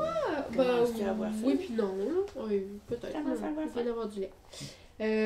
Oui puis non, pour vrai, même si c'est un bout à attendre. Je pense que là, ça dépend des disponibilités. Mais en tout cas, c'est une écharpe de portage en 3 semaines, c'est clairement réaliste, là. Fait que là, t'attends 5 fois 3 semaines, là, mais pas si c'est pire celle qui a fait en dernier qui attend plus longtemps, là. Mais ça dépend si t'attends que tout soit fait avant de les démonter, là. Ben, t'as pas le choix, là. Ben, t'as le choix, là, mais c'est parce que de défaire à chaque fois, là, faut que tu le rattaches. Non, il y a une autre technique que j'ai apprise, là, que tu peux juste ouais. rouler. Si tu... ça te prend... Mettons que t'en as 3 de faites, là. Ouais. T'en as 3 sur le rouleau. Ouais. Tu peux l'enlever. Tu laisses juste ton dernier. Ouais. Tu rattaches ton dernier, mais t'as pas à tout rattacher tes fils, là. Tu fais juste le pinner avec des aiguilles, ton dernier morceau sur le rouleau. Puis après, tu roules le dernier, mais tu peux détacher les autres d'avant. T'as appris ça ici? Oui, mais je l'ai lu aussi. J'avais à peu près C'est vrai, vous avez Internet, vous autres. Ben oui, comme tout le monde te dit, quand t'as une question, tu peux chercher sur Internet. Oui, comme savoir si de la béchamel se jette. De la béchamel se congèle. Et toi, est-ce que tu aurais un intérêt à transmettre comment faire des écharpes, par exemple? Oui. Ouais. Oui, oui. Ben, je suis pas spécialiste. Tu sais, là, c'est ça. C'est ma première, mais oui, là. Puis comment... Qu'est-ce qui te motiverait à t'impliquer dans ce projet-là? Ben, je garde quand même mon espèce de mon premier souvenir que je racontais tantôt, là, de comment, mon Dieu, c'est ben non, l'air le fun, mais ça ne doit plus exister. C'est comme si c'était un métier à tisser, c'était vraiment une antiquité rare et précieuse. Ça, c'est quand on était allé visiter... C'est au musée Gabriel Roy à Ouais, Winnipeg. ouais. Ben, Ouais. oui, t'étais là Ok, aussi. ça vient de là. Ouais. Fait il y a ça, fait que ça, je trouve ça vraiment le fun de le transmettre, mais c'est aussi parce que, ben là, je pense à, c'est ça, là, je pense aux mamans à congé de maternité, mais tu sais, j'en côtoie plusieurs en ce moment, puis tu sais, on se cherche des projets, quelque chose de créatif aussi pour sortir un peu de la bulle avec bébé, puis fait que je trouve que c'est un bon moment aussi pour se lancer là-dedans, puis on a du temps pour réfléchir puis concevoir ce genre de projet-là. Puis c'est ça, j'en connais beaucoup que ça intéresse, puis ben, je trouve ça le fun aussi, là, puis je trouve ça intéressant, là. Super. Puis qu'est-ce qui te garderait motivé, selon toi? Oh, ça, je sais pas. Quand je vais retourner travailler, ça va changer la donne. Ben, Je sais pas. Je sais pas trop. Parfait. Puis si tu avais à démontrer l'accessibilité au tissage, parce que souvent le monde il trouve que ça a l'air donc compliqué, puis c'est pas vraiment accessible. Moi, je trouve tellement pas ça compliqué, là. Qu'est-ce que C'est tu leur long. dirais à ces gens-là pour le... Ben, c'est long, mais c'est pas compliqué. En tout cas, moi, je pense qu'après une première demi-heure, là, à comprendre la séquence pédale, lancer la navette, Oui, puis oui. tout ça, c'est réglé, là, puis après, t'es parti, puis... C'est ça, moi, C'est je un leur peu disais, répétitif, regarde, mais- essaye une pièce, commence par essayer de faire nous autres, c'est toujours des linges à vaisselle. Là. On disait faire un linge à vaisselle. Erreur ou pas erreur, il est à toi, là, tu sais. Oui, Fait que fais-le. Si t'aimes ça, après ça, on pourra te montrer d'autres pièces, là, tu sais. moi, je dirais aux gens, pas grave si tu fasses plein d'erreurs dans ton premier, tu t'amélioreras après, t'as pas besoin de tout défaire à chaque fois. Non, mais là, nous autres, on leur disait, là, tu sais, quand même tu fais des erreurs, c'est pas grave, c'est ton premier. C'est là que j'ai appris à dire ça. Parce qu'on ne voulait pas décourager les nouvelles quand même qui voulaient apprendre, là. Puis la plupart de celles, ben pas la plupart, toutes celles qui ont appris ont toujours continué là, le temps que j'étais là, en tout cas, là. Puis ils ont été sur d'autres métiers, des couvertures, fait d'autres choses, là. Des nappes. Fait qu'ils ont tous travaillé sur d'autres choses, finalement. Pour vous, qu'est-ce que ça change qu'il y ait du tissage dans la région de la Naudière?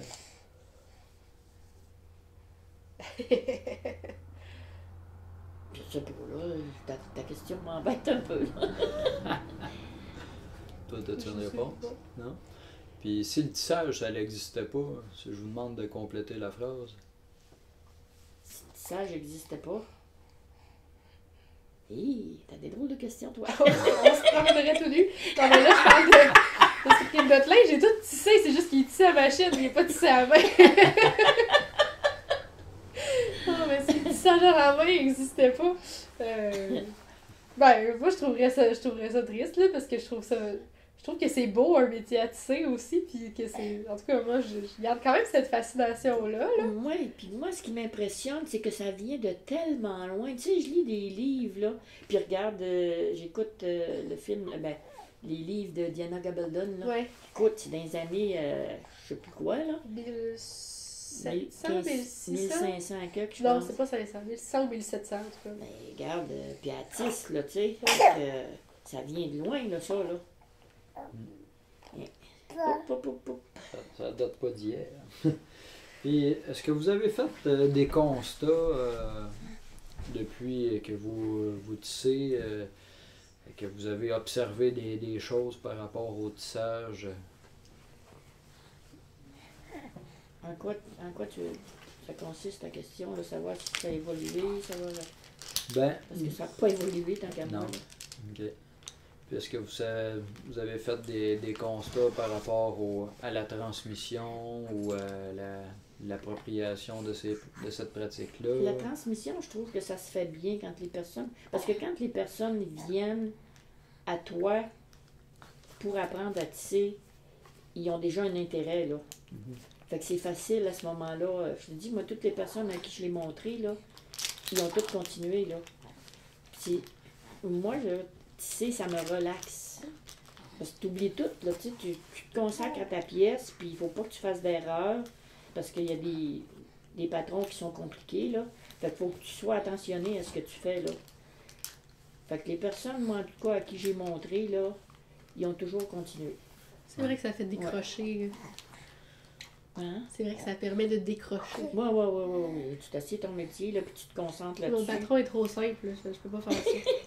Je m'en prendrais un plus compliqué. Les linges à vaisselle, là, nous autres, on avait commencé à faire des motifs dedans, là, tu sais. Parce que justement, puis là, t'es assis 1, 2, 3, 1, 2, 2, 3, tu sais, 2, 3, 3, 4, t'as des affaires de même, là. Puis là, ben là, t'es plate, là, tu sais. Oui. Puis ça te prenait 3 heures à faire un linge à vaisselle. Mais là, à un moment donné, quand on s'est mis à faire des patrons, là, les femmes disaient « Oh, c'est un petit peu plus long faire des patrons, faire des napperons, là, tu sais. » Avez-vous des craintes par rapport au tissage? Des craintes comme quoi? Que ça disparaisse? Ben, par rapport au futur? Non, pas moi. Pas avec cette génération-là, parce qu'ils veulent plus apprendre ces choses-là que mes enfants à moi, là, tu sais. Fait que je sais pas pourquoi. Moi, mes enfants, puis les enfants de mes amis, puis tout ça, là, dans le temps, là, il y en a pratiquement pas, là, qui sont intéressés au tricot, la broderie, ces choses-là. Cette génération-là, là, il y en a de plus en plus qui sont intéressés à ça. Moi, je l'ai vu en faisant partie de la théâtre, qu'il y avait des jeunes qui venaient et qui voulaient apprendre. Fait que, moi, je suis pas inquiète à propos de ça pendant tout cas. Parfait. Puis, est-ce qu'il y a des obstacles ou des difficultés que vous entrevoyez? Non, moi, je le vois, là, qu'il y a des percées, justement, là, dans d'autres domaines, puis que ça intéresse les nouvelles personnes, puis j'ai comme confiance que ça va trouver son chemin. Là. Mais comme tout changement, là, ça va se faire lentement. Oui, lentement, mais sûrement. Et si vous étiez à notre place, mettons, la MRC qui veut vraiment permettre la transmission, la continuité de ces pratiques-là, quelle action que vous poseriez pour transmettre ça?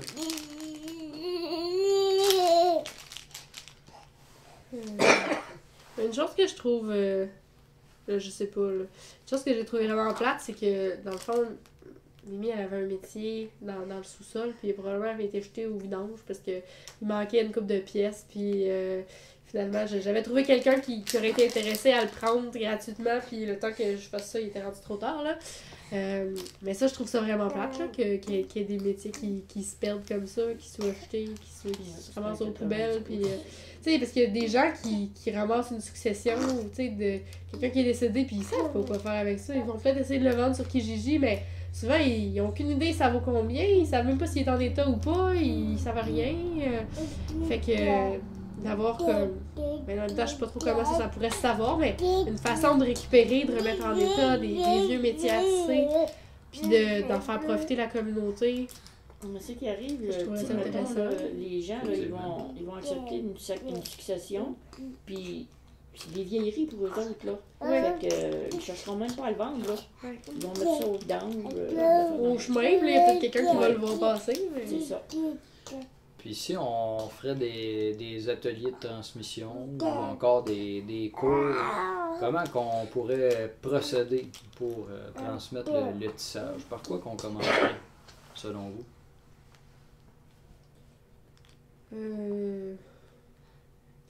Moi, je pense que la première étape, avant de faire comme toute la... Moi, je trouve ça important de transmettre toutes les étapes. Là, j'en ai parlé assez, là, de la conception du début, monter le métier et tout. Mais je trouve qu'avant de se lancer dans tout ça, il faudrait au moins faire essayer, là, faire une petite pièce à la personne pour qu'elle pour qu'elle soit capable de se dire que ça vaut la peine toutes les étapes d'après, là. Mais, Fait que ouais, de commencer par des ateliers d'exploration, d'aller expérimenter, d'avoir la chance juste d'expérimenter un peu, tu sais, aller à la voir, limite... au départ, aller voir comment ça se fait. Là, tu sais. Ouais. Mais tu sais, je dis n'importe quoi, là, mais... Non, mais ce que d'habitude, on tisse dans l'autre sens, mais j'ai comme une idée un peu bizarre, là, mais tu sais... faire des foulards sur un 90 pouces, mais ça, dans le fond, c'est que t'en as pas longtemps à faire, là. Mais t'es deux, en tout cas, ce serait drôle. Mais faire une toute petite affaire, là, que la personne peut avoir après aussi. Faire des ateliers d'exploration, je trouverais ça le fun. Là. Monter des foulards sur un 90 pouces. Non, ça marche pas, là, mais je trouverais ça drôle, là. Oui. Non, mais 60, c'est assez long, tu peux pas l'attacher. Puis les ateliers d'exploration, comment que ça se passerait, qu'est-ce qu'on explorerait, puis quel type de produits qu'on fabriquerait. Ben, c'est pour ça là, je disais foulard, parce que je trouvais ça quelque chose de pas long, que la personne peut... des petites pièces pour pas que la personne se tanne. Là, tu sais. Ouais, c'est ça. Mais qu'est-ce que ça peut être autre que des linges à vaisselle? Des napperons. Des napperons, c'est pas long. Ouais. C'est sûr que c'est conventionnel pour vous autres, là. Ouais. Mais, tu sais, pour apprendre au départ, c'est la meilleure chose, là.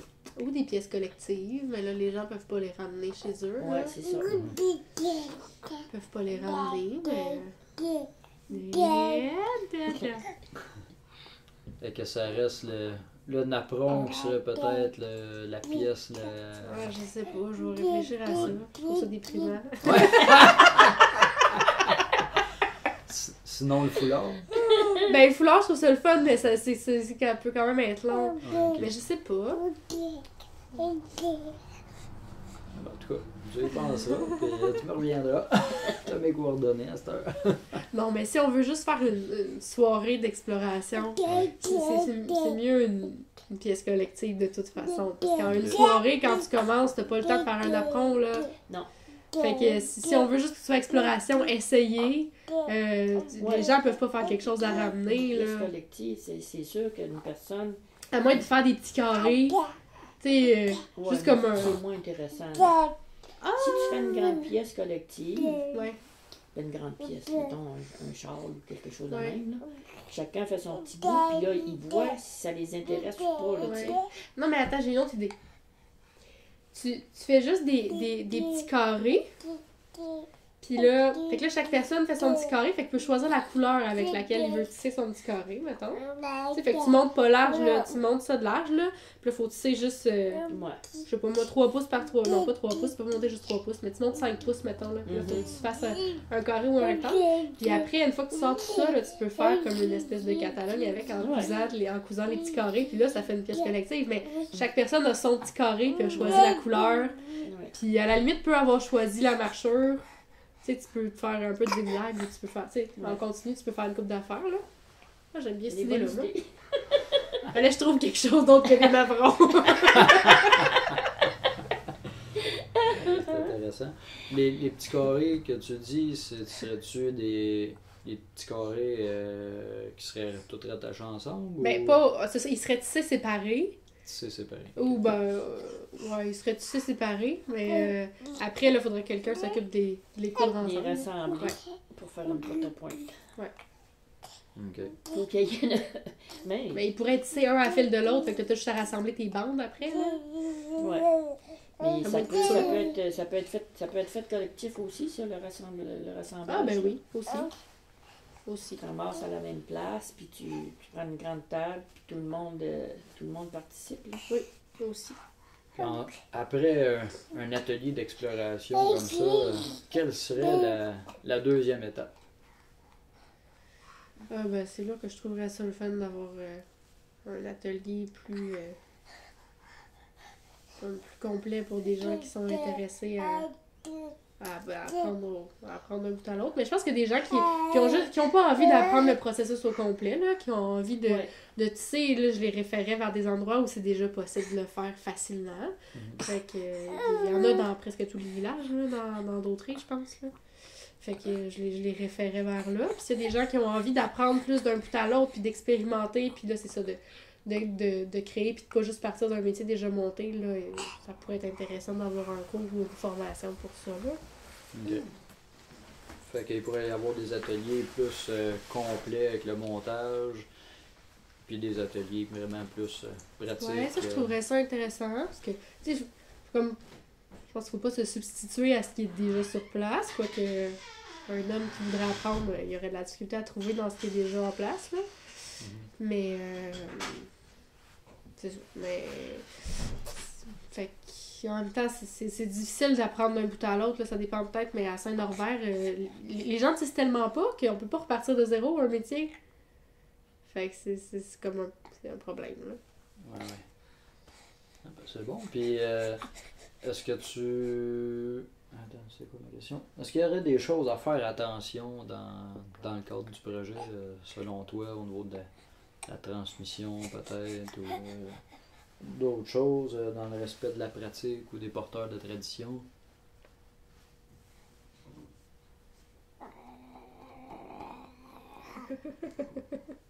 Pas trop chialer quand c'est les jeux ça. Non, mais non, j'ai rien qui me vient en tête.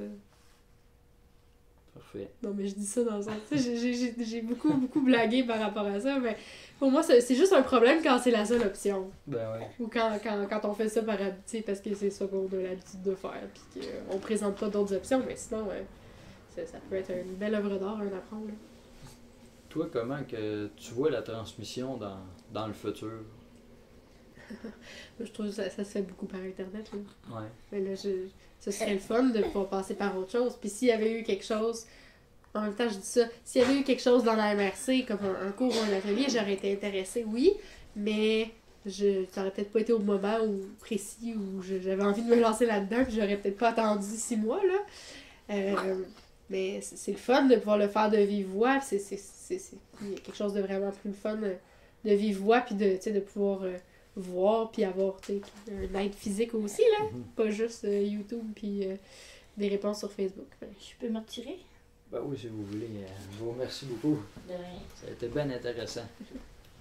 Puis, si on veut pas perdre le contact humain puis les valeurs qui se transmettent, qui se partagent à travers de ça, par quelle façon qu'on pourrait s'y pencher pour le futur, selon toi?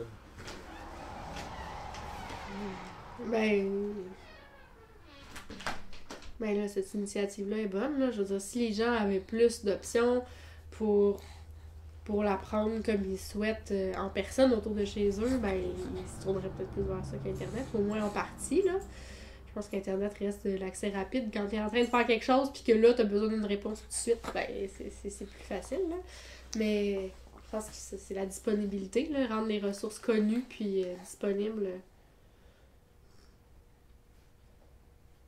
Puis, ce serait quoi le meilleur véhicule, selon toi, pour la transmission du tissage? Je pense que ça prend un mélange, là. Ouais. Pour moi, il n'y en a pas un qui va répondre à tout, là. Je pense que des livres, c'est intéressant, des ressources qu'on peut trouver sur Internet, c'est intéressant, d'avoir une façon de discuter de vive voix, c'est intéressant aussi. Pas un meilleur, Okay. Ça répond à des besoins différents. Ben oui, fait qu'il y a des façons complémentaires d'apprendre. Ouais. C'est bon. Puis est-ce que tu penses que dans le futur, dans 20 ans, par exemple, les cercles de fermières, les AFEAS vont être encore des bons véhicules pour la transmission du tissage? J'ai aucune idée. Je pense que ça va dépendre comment ils vont être capables de s'adapter. C'est comme ma grand-mère disait, là, comment ils vont être capables de s'adapter à la demande, à ce que les gens souhaitent.